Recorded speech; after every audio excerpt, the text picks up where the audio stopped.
Doctor Tarsem ਦਾ ਲੇਖ ਅਮੀਆਂ ਕੁੰਵਰ ਦੀ ਪੁਸਤਕ ਆਈਆਂ ਨੇ ਯਾਦਾਂ ਤੇਰੀਆਂ ਵਿੱਚ। ਜਦੋਂ ਮੈਂ ਅੰਮ੍ਰਿਤਾ ਪ੍ਰੀਤਮ ਨੂੰ ਮਿਲਿਆ। ਦਿਲ 'ਚ ਲਗਨ ਹੋਵੇ, ਅੱਖਾਂ 'ਚ ਲਕਸ਼ ਤੇ ਪੈਰਾਂ 'ਚ ਤੁਰਨਾ ਤਾਂ ਹੋ ਹੀ ਨਹੀਂ ਸਕਦਾ ਮੰਜ਼ਿਲ ਨਾ ਮਿਲੇ। ਕਹਾਵਤ ਹੈ, ਜਿਹਨੇ ਲਾਹੌਰ ਨਹੀਂ ਦੇਖਿਆ ਉਹ ਜੰਮਿਆ ਹੀ ਨਹੀਂ। ਪਤਾ ਨਹੀਂ ਕਿਵੇਂ ਮਨ 'ਚ ਇਹ ਗੱਲ ਘਰ ਕਰ ਗਈ ਕਿ ਕਵਿਤਾ ਲਿਖਦਿਆਂ ਜੇ ਅੰਮ੍ਰਿਤਾ ਨੂੰ ਨਾ ਮਿਲੇ ਤੇ ਕਾਹਦੀ ਕਵਿਤਾ ਲਿਖੀ। ਇਹਨੂੰ ਭਾਵੁਕਤਾ ਕਹੋ ਜਾਂ ਕੋਈ ਹੋਰ।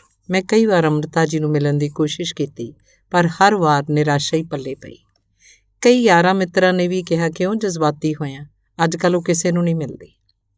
ਇੱਕ ਵਾਰ ਤਾਂ ਮੈਨੂੰ ਲੱਗਿਆ ਕਿ ਮਨਾਂ ਵਾਕਈ ਜਜ਼ਬਾਤੀ ਹੋ ਗਿਆ। ਜਦੋਂ ਮੈਂ ਅੰਮ੍ਰਿਤਾ ਦੇ ਦਰਵਾਜ਼ੇ ਦੇ ਮੂਹਰੋਂ ਮੁੜ ਕੇ ਆਇਆ, ਉਦੋਂ ਅੰਮ੍ਰਿਤਾ ਦਾ ਡਰਾਈਵਰ ਕਾਰ ਧੋ ਰਿਹਾ ਸੀ। ਮੈਂ ਅੰਮ੍ਰਿਤਾ ਜੀ ਨੂੰ ਮਿਲਣ ਦੀ ਇੱਛਾ ਜ਼ਾਹਰ ਕਰਦਿਆਂ ਆਪਣੇ ਪੰਜਾਬ ਤੋਂ ਆਉਣ ਬਾਰੇ ਦੱਸਿਆ। ਆਪਨੇ ਅਪॉइंटमेंट लिया है? नहीं, फिर नहीं मिल सकते आप, उन्हें गड्डी धोंदियां किया। पंजाब में तो ऐसा रिवाज नहीं। मैं मजबूरी दसी। चलिए आप चिट लिख दीजिए, शायद उन्हें मेरे ते तरस खा के जां गलों लाउण दे मारे ने किया। कुछ देर बाद अमृता दी बेटी कंदला आई। उस भी प्रश्न अपॉइंटमेंट वाला दोहराया। मैं भी वही जवाब देता, देखिए वो बीमार है, आज नहीं मिल पाएंगी, फिर कभी बात करके आई। वो कह के चली गई तो मैं देखता रह गया। एक दिन मैं स्कूलों घर आया, माँ ने एक खत फड़ाया। ਇਹ ਖਤ ਪੰਜਾਬੀ ਅਕੈਡਮੀ ਦਿੱਲੀ ਵੱਲੋਂ ਕਵੀ ਦਰਬਾਰ ਲਈ ਸੱਦਾ ਪੱਤਰ ਸੀ। ਦਿੱਲੀ ਜਾਣ ਨਾਲੋਂ ਅੰਮ੍ਰਿਤਾ ਜੀ ਨੂੰ ਮਿਲਣ ਦੀ ਤਾਂਘ ਨਾਲ ਹੀ ਖੁਸ਼ੀ ਹੁੰਦੀ ਕਿ ਸ਼ਾਇਦ ਇਸ ਵਾਰ ਮਿਲਿਆ ਜਾਏ। ਮੈਂ ਤੇ ਮੇਰਾ ਸ਼ਾਇਰ ਮਿੱਤਰ ਗੁਰਿੰਦਰ ਕਲਸੀ ਨਾਲ ਪ੍ਰਸਿੱਧ ਸਾਹਿਤਕਾਰ ਈਸ਼ਵਰ ਚਿੱਤਰਕਾਰ ਦੀ ਬੇਟੀ ਅਣਿਮੇਸ਼ਵਰ ਕੌਰ ਦੇ ਘਰ ਗਏ। ਈਸ਼ਵਰ ਚਿੱਤਰਕਾਰ ਦੀਆਂ ਖੂਬਸੂਰਤ ਪੇਂਟਿੰਗਸ ਦੇਖ ਕੇ ਮਨ ਖੁਸ਼ ਹੋ ਗਿਆ ਤੇ ਲੱਗਿਆ ਕਿ ਜਿਵੇਂ ਸਾਨੂੰ ਸਾਖਿਆਤ ਈਸ਼ਵਰ ਚਿੱਤਰਕਾਰ ਜੀ ਮਿਲ ਗਏ ਹੋਣ। ਉੱਥੇ ਹੀ ਅੰਮ੍ਰਿਤਾ ਜੀ ਦੇ ਘਰ ਫੋਨ ਕੀਤਾ। ਫੋਨ ਅੰਮ੍ਰਿਤਾ ਜੀ ਨੇ ਹੀ ਚੁੱਕਿਆ। ਮੈਂ ਉਹਨਾਂ ਨੂੰ ਮਿਲਣ ਦੀ ਇੱਛਾ ਪ੍ਰਗਟ ਕੀਤੀ। ਉਹਨਾਂ ਨੇ ਖਰਾਬ ਤਬੀਅਤ ਕਾਰਨ ਮਿਲਣ ਦੀ ਅਸਮਰਥਤਾ ਪ੍ਰਗਟਾਈ। ਤਬੀਅਤ ਖਰਾਬ ਸੀ ਜਾਂ ਨਹੀਂ, ਪਰ ਮੇਰੀ ਉਹਨਾਂ ਨੂੰ ਮਿਲਣ ਦੀ ਇੱਛਾ ਸ਼ਕਤੀ ਹੋਰ ਵੀ ਬਲਵਾਨ ਹੋ ਰਹੀ ਸੀ। ਸੰਨ 2001 'ਚ ਮੈਂ ਲੰਬੀ ਕਵਿਤਾ ਮਾਇਆ ਲਿਖੀ ਤੇ ਉਸ ਬਾਰੇ ਵਿਦਵਾਨਾਂ ਨਾਲ ਵਿਚਾਰ ਵਟਾਂਦਰਾ ਵੀ ਕੀਤਾ। ਇੱਕ ਦਿਨ ਡਾਕਟਰ ਮੋਹਨਜੀਤ ਦਾ ਮਾਇਆ ਦੇ ਸੰਦਰਭ 'ਚ ਖਤ ਆਇਆ। ਉਹਨਾਂ ਕਵਿਤਾ ਦੀ ਤਾਰੀਫ ਦੇ ਨਾਲ ਨਾਲ ਸੁਝਾਅ ਵੀ ਦੱਸੇ। ਇਹ ਵੀ ਲਿਖਿਆ ਸੀ ਕਿ ਮਿਲ ਕੇ ਗੱਲ ਵਧੀਆ ਹੋ ਸਕਦੀ ਹੈ।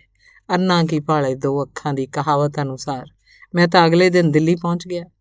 ਡਾਕਟਰ ਮੋਹਨਜੀਤ ਦੇ ਘਰ ਫੋਨ ਕੀਤਾ। ਉਹ ਕਹਿੰਦੇ ਕਿ ਉਹ ਪੰਜਾਬੀ ਭਵਨ ਗਏ ਹੈ। ਪੰਜਾਬੀ ਭਵਨ ਨਵੀਂ ਦਿੱਲੀ ਰੇਲਵੇ ਸਟੇਸ਼ਨ ਦੇ ਨੇੜੇ ਹੀ ਹੈ। ਉੱਥੇ ਮੈਨੂੰ ਡਾਕਟਰ ਮੋਹਨਜੀਤ ਤੋਂ ਇਲਾਵਾ ਹੋਰ ਕਈ ਵਿਦਵਾਨ ਮਿਲੇ। ਉੱਥੇ ਜਾਣ 'ਤੇ ਪਤਾ ਲੱਗਿਆ ਕਿ ਪੰਜਾਬੀ ਸਾਹਿਤ ਸਭਾ ਦਿੱਲੀ ਦੀ ਮਾਸਿਕ ਇਕੱਤਰਤਾ ਹੈ। ਉਸ 'ਚ ਕਹਾਣੀਕਾਰ ਨਛੱਤਰ ਨੇ ਨਾਵਲ ਦਾ ਕਾਂਡ ਪੜ੍ਹਨਾ ਸੀ। ਅਮਰਜੀਤ ਅਕਸ ਨੇ ਕਹਾਣੀ ਤੇ ਮਨਮੋਹਨ ਨੇ ਕਵਿਤਾ।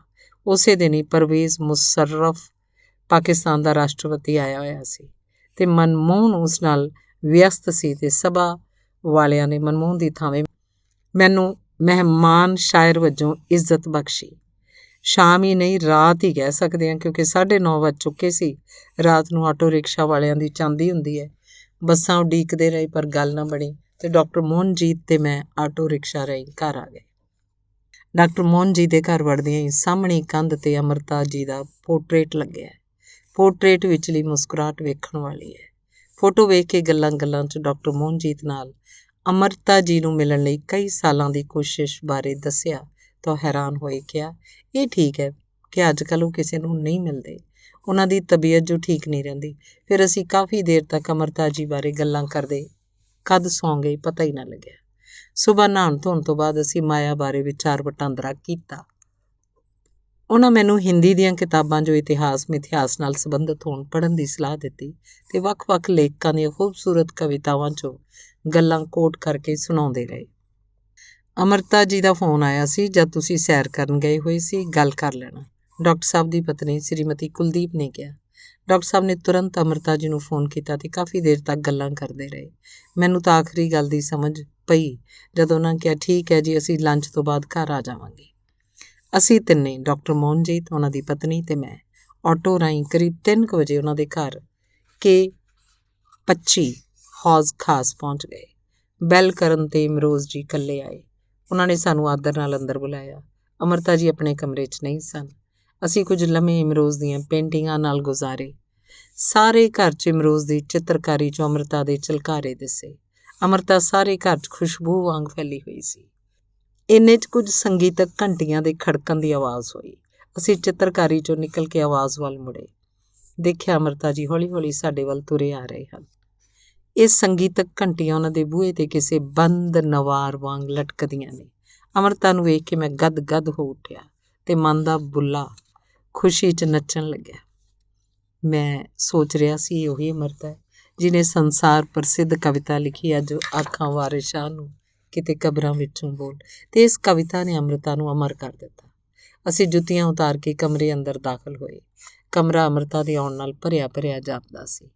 ਅੰਮ੍ਰਿਤਾ ਜੀ ਡਾਕਟਰ ਮੋਹਨਜੀਤ ਨਾਲ ਗੱਲਾਂ ਕਰਦੇ ਕਿਤੇ ਕੁਲਦੀਪ ਜੀ ਨੂੰ ਕੁਝ ਪੁੱਛਦੇ। ਮੈਂ ਉਹਨਾਂ ਦੀਆਂ ਗੱਲਾਂ ਨੂੰ ਕਿਸੇ ਪ੍ਰਵਚਨ ਵਾਂਗ ਸੁਣ ਰਿਹਾ ਸੀ। ਅਚਾਨਕ ਅੰਮ੍ਰਿਤਾ ਜੀ ਨੇ ਮੇਰੇ ਵੱਲ ਇਸ਼ਾਰਾ ਕਰਕੇ ਕਿਹਾ, ਇਹ ਮੁੰਡਾ ਕੌਣ ਹੈ? ਇਹ ਤਰਸੇਮ ਹੈ, ਪੰਜਾਬ ਬਰਨਾਲੇ ਤੋਂ ਆਇਆ ਤੇ ਤੁਹਾਡਾ ਸ਼ਰਧਾਲੂ ਹੈ।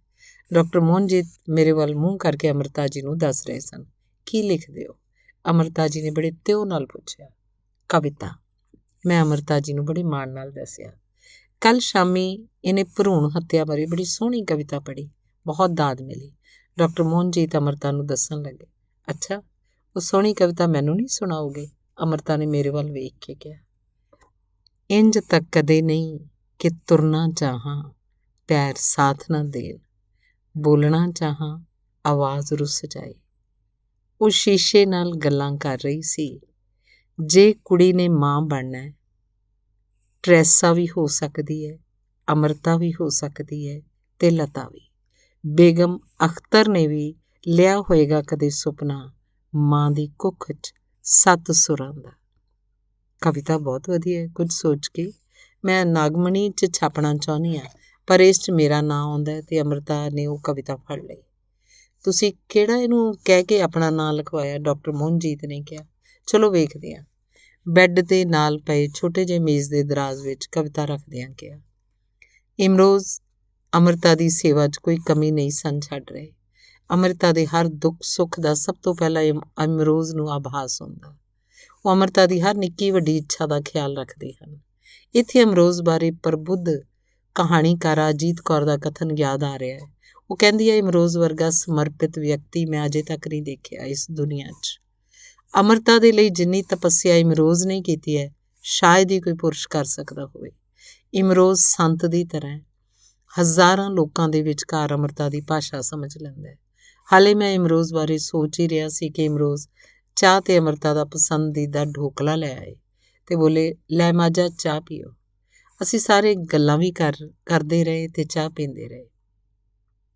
ਕਦੇ ਉਹ ਲੇਟ ਜਾਂਦੇ, ਕਦੀ ਕਹਿੰਦੇ, ਕੁਲਦੀਪ ਮੇਰੀਆਂ ਲੱਤਾਂ ਬੜੀਆਂ ਦਰਦ ਕਰਦੀਆਂ ਨੇ। ਕਦੇ ਉਹ ਬੈਠ ਜਾਂਦੇ ਬੈੱਡ ਨਾਲ ਢੋ ਲਾ ਕੇ। ਨਾਲ ਦੇ ਦਰਾਜ਼ 'ਚੋਂ ਸਿਗਰਟ ਦੇ ਪੈਕਟ 'ਚੋਂ ਇੱਕ ਸਿਗਰਟ ਕੱਢੀ, ਸੁਲਗਾਈ ਤੇ ਕਮਰੇ 'ਚ ਧੂੰਏਂ ਦੇ ਛੱਲੇ ਉੱਡਣ ਲੱਗੇ। ਮੈਨੂੰ ਲੱਗਿਆ ਜਿਵੇਂ ਕੋਈ ਪੀੜ ਕਿਸੇ ਕਵਿਤਾ ਦੀ ਪਰਿਕਰਮਾ ਕਰ ਰਹੀ ਹੋਵੇ। ਮੈਨੂੰ ਅੰਮ੍ਰਿਤਾ ਜੀ ਦਾ ਖੁਦ ਦੇ ਬਾਰੇ ਲਿਖਿਆ ਰੇਖਾ ਚਿੱਤਰ ਅੰਮ੍ਰਿਤਾ ਪ੍ਰੀਤਮ ਯਾਦ ਆਇਆ।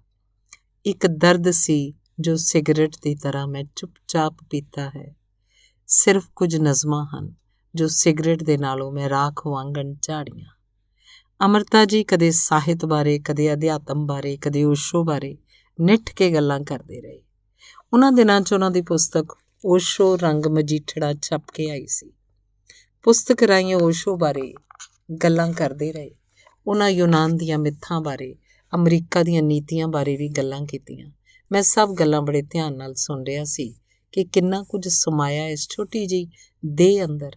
ਪਰ ਇਹ ਦੇਹ ਕਿੱਥੇ? ਇਹ ਤਾਂ ਅੰਮ੍ਰਿਤਾ ਹੈ ਜਿਹਨੇ ਪਿੰਜਰ ਵਰਗੇ ਸੰਜੀਦਾ ਨਾਵਲ ਲਿਖੇ, ਕਹਾਣੀਆਂ ਲਿਖੀਆਂ। ਫਿਰ ਵੀ ਉਹ ਦੁਨੀਆ ਲਈ ਇੱਕ ਕਵਿੱਤਰੀ ਹੈ, ਮਹਾਨ ਕਵਿੱਤਰੀ। ਦੁਪਹਿਰ ਨੂੰ ਸੁਰਮਈ ਸ਼ਾਮ ਨੇ ਆਪਣੇ ਆਗੋਸ਼ 'ਚ ਲੈ ਲਿਆ ਸੀ। ਅਸੀਂ ਜਾਣ ਲਈ ਉੱਠੇ ਤਾਂ ਅੰਮ੍ਰਿਤਾ ਜੀ ਅੰਦਰ ਗਏ। ਜਦ ਮੁੜੇ ਤਾਂ ਉਹਨਾਂ ਦੇ ਹੱਥ 'ਚ ਇੱਕ ਕਿਤਾਬ ਸੀ। ਉਹਨਾਂ ਮੈਨੂੰ ਦਿੱਤੀ। ਮੈਂ ਮੱਥੇ ਨਾਲ ਲਾਈ ਤੇ ਕਿਹਾ, ਇਸ ਉੱਤੇ ਕੁਝ ਲਿਖ ਦਿਓ। ਸਾਰੀ ਕਿਤਾਬ ਮੈਂ ਹੀ ਲਿਖੀ ਹੈ, ਉਹਨਾਂ ਹੱਸਦਿਆਂ ਕਿਹਾ। ਚਲੋ ਲਿਖ ਦਿਓ। ਡਾਕਟਰ ਮੋਹਨਜੀਤ ਨੇ ਮੇਰੀ ਸਿਫਾਰਿਸ਼ ਕੀਤੀ। ਉਹਨਾਂ ਲਿਖਿਆ, ਤਰਸੇਮ ਦੀ ਲਿਖੀ ਜਾਣ ਵਾਲੀ ਕਵਿਤਾ ਲਈ, ਤੇ ਕਿਤਾਬ ਮੈਨੂੰ ਫੜਾ ਦਿੱਤੀ। ਹੁਣ ਮੇਰੇ ਪੈਰ ਧਰਤੀ 'ਤੇ ਨਹੀਂ ਲੱਗ ਰਹੇ ਸਨ। ਦਿੱਲੀੋਂ ਕਦੋਂ ਗੱਡੀ 'ਚ ਬੈਠਾ, ਕਦੋਂ ਬਰਨਾਲਾ ਆ ਗਿਆ, ਪਤਾ ਹੀ ਨਹੀਂ ਲੱਗਿਆ। ਘਰ ਆ ਕੇ ਕਈ ਦਿਨ ਅੰਮ੍ਰਿਤਾ ਜੀ ਦੇ ਨਾਲ ਨਾਲ ਤੁਰਦਾ ਰਿਹਾ। ਅੰਮ੍ਰਿਤਾ ਜੀ ਕਦ ਮੇਰੀ ਕਵਿਤਾ ਦੀਆਂ ਸਤਰਾਂ ਬਣੇ ਇਹ ਵੀ ਪਤਾ ਨਾ ਲੱਗਿਆ। ਕਿੱਥੋਂ ਉਹਦੀ ਗੱਲ ਛੋਹਾਂ, ਨੂਰ ਨਾਲ ਲੱਪਾ-ਲੱਪ ਭਰਿਆ ਹਰ ਸਿਰਾ, ਰੇਸ਼ਮ ਦੀ ਡੋਰੀ ਇੱਕ ਫੜਾਂ ਦੂਜੀ ਤਿਲਕੇ। ਗਾਹੇ ਬਗਾਏ ਉਹਨਾਂ ਬਾਰੇ ਕੋਈ ਨਾ ਕੋਈ ਖਬਰ ਮਿਲਦੀ ਰਹਿੰਦੀ। ਮਸਲਨ ਹੁਣ ਉਹਨਾਂ ਦੀ ਤਬੀਅਤ ਬਹੁਤੀ ਠੀਕ ਨਹੀਂ ਜਾਂ ਅੱਗੇ ਨਾਲੋਂ ਥੋੜ੍ਹਾ ਠੀਕ ਹਨ। ਇੱਕ ਵਾਰ ਮੋਹਨਜੀਤ ਹੋਰਾਂ ਨਾਲ ਅੰਮ੍ਰਿਤਾ ਜੀ ਬਾਰੇ ਗੱਲ ਹੋਈ ਤਾਂ ਉਹ ਕਹਿੰਦੇ ਕਿ ਅੰਮ੍ਰਿਤਾ ਜੀ ਹੁਣ ਬਹੁਤ ਔਖੇ ਹਨ, ਸਾਰਾ ਸਰੀਰ ਦਰਦਾਂ ਨਾਲ ਪੁਰੰਨਿਆ ਪਿਆ ਹੈ। ਕਹਿੰਦੇ ਨੇ ਕਿ ਜੇ ਰੱਬ ਹੁਣ ਚੱਕ ਲਵੇ ਤਾਂ ਚੰਗਾ ਹੈ। ਅਜਿਹੀਆਂ ਗੱਲਾਂ ਸੁਣ ਕੇ ਮਨ ਉਦਾਸ ਹੋ ਜਾਂਦਾ। ਇੱਕ ਰਾਤ ਮੈਂ ਉਹਨਾਂ ਬਾਰੇ ਮੈਨੂੰ ਵਿਦਾ ਕਰੋ ਨਾਂ ਦੀ ਨਜ਼ਮ ਲਿਖੀ। ਸੈਆਂ ਕੋਹਾਂ ਦੂਰ ਤੋਂ ਵੀ ਮੈਂ ਦੇਖ ਸਕਦਾ ਮੰਜੇ ਨਾਲ ਮੰਜਾ ਹੋਈ ਅੰਮ੍ਰਿਤਾ ਨੂੰ। ਮਿਤੀ 31 ਅਕਤੂਬਰ 2005 ਨੂੰ ਅਮਰਜੀਤ ਕੌਂਕੇ ਦਾ SMS ਆਇਆ, ਅੰਮ੍ਰਿਤਾ ਇਜ਼ ਨੋ ਮੋਰ। ਮੈਨੂੰ ਯਕੀਨ ਨਾ ਆਇਆ। ਮੈਂ ਡਾਕਟਰ ਮੋਹਨਜੀਤ ਨੂੰ ਫੋਨ ਕੀਤਾ। ਉਹਨਾਂ ਭਾਰੀ ਮਨ ਨਾਲ ਕਿਹਾ, ਅੰਮ੍ਰਿਤਾ ਜੀ ਚਲੇ ਗਏ। ਮੈਂ ਹੁਣ ਸ਼ਮਸ਼ਾਨ ਘਾਟ 'ਚੋਂ ਬੋਲ ਰਿਹਾ। ਅਮੀਆਂ ਨੂੰ ਫੋਨ ਕੀਤਾ, ਉਹ ਰੋ ਰਹੀ ਸੀ। ਮੈਂ ਕਹਿ ਰਿਹਾ ਸਾਂ, ਅਮੀਆਂ ਭਾਵੇਂ ਸਰੀਰਕ ਰੂਪ 'ਚ ਅੰਮ੍ਰਿਤਾ ਜੀ ਸਾਡੇ 'ਚ ਨਹੀਂ ਰਹੇ, ਪਰ ਆਪਣੀ ਕਵਿਤਾ ਕਰਕੇ ਉਹ ਹਮੇਸ਼ਾ ਸਾਡੇ ਦਰਮਿਆਨ ਜਿਉਂਦੇ ਰਹਿਣਗੇ। ਕੁਝ ਦੇਰ ਬਾਅਦ ਪੰਜਾਬੀ ਸਾਹਿਤ ਸਭਾ ਦਿੱਲੀ ਨੇ ਅੰਮ੍ਰਿਤਾ ਜੀ ਦਾ ਸ਼ਰਧਾਂਜਲੀ ਸਮਾਗਮ ਕਰਵਾਇਆ। ਉਸ 'ਚ ਦੂਰੋਂ ਦੂਰੋਂ ਲੋਕ ਆਏ। ਮੈਂ ਵੀ ਉਚੇਚਾ ਗਿਆ। ਵੱਡੇ ਵੱਡੇ ਵਿਦਵਾਨ ਅੰਮ੍ਰਿਤਾ ਨੂੰ ਯਾਦ ਕਰ ਰਹੇ ਸਨ। ਕੁਝ ਬਾਹਰ ਖੜ੍ਹੇ ਲੋਕ ਲੇਖਕ ਰੰਜ ਕਰ ਰਹੇ ਸਨ ਕਿ ਐਡੀ ਵੱਡੀ ਲੇਖਿਕਾ ਨੂੰ ਇਸ ਤਰ੍ਹਾਂ ਇਕੱਲਿਆਂ ਹੀ ਤੋਰ ਦੇਣਾ ਠੀਕ ਨਹੀਂ ਸੀ। ਸ਼ਾਇਦ ਉਹਨਾਂ ਦਾ ਭਾਵ ਸੀ ਕਿ ਅੰਮ੍ਰਿਤਾ ਨੂੰ ਸ਼ਾਨੋ ਸ਼ੌਕਤ ਨਾਲ ਪ੍ਰਸ਼ੰਸਕਾਂ, ਪਾਠਕਾਂ, ਲੋਕਾਂ ਤੇ ਲੇਖਕਾਂ, ਅਦੀਬਾਂ ਨੇ ਵੀ ਵਿਦਾ ਕਰਨਾ ਸੀ। ਗੱਲ ਠੀਕ ਵੀ ਹੈ, ਕਿਉਂਕਿ ਅੰਮ੍ਰਿਤਾ ਦਾ ਜਾਣਾ ਕੋਈ ਛੋਟੀ ਘਟਨਾ ਨਹੀਂ ਸੀ। ਧੰਨਵਾਦ।